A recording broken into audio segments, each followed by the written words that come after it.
Hello semua. Saya ada perkara yang menarik akan berlaku pada hari ini. Suami saya, dia nak bagi emas raya. Emas raya terlambat sikit sebab tak berjaya keluar yang ketupat raya 1.0 hari tu. Nak keluarkan yang 2.0 punya. Okey, kita tengok sama-sama macam mana suami saya withdraws ketupat raya 2.0. Okey, jalan nak pergi dekat Gold ATM. Kita berada di Pulse Cyberjaya. Oh, ada orang tengah tengok. Sekejap, tengah queue. Okey, disebabkan sinar syawal telah habis, kami kecewa. Tapi suami saya dia kata dia nak bagi raikan cinta.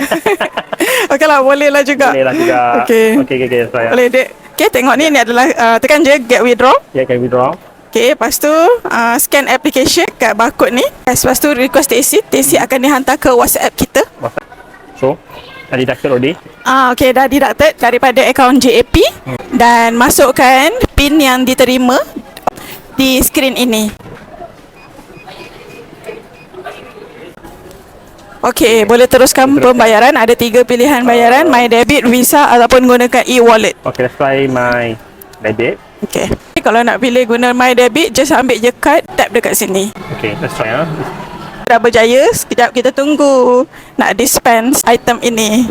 Dia akan keluar dekat sini. Nampak? Public gold. Okey, boleh ambil dan check. Adakah sama dengan item di sini? Sama. 1 gram raikan cinta. Nampak? Yeah. Is this for me? For you. This is for me. Okay, thank you very much. Okay? Thank you very much. Okay.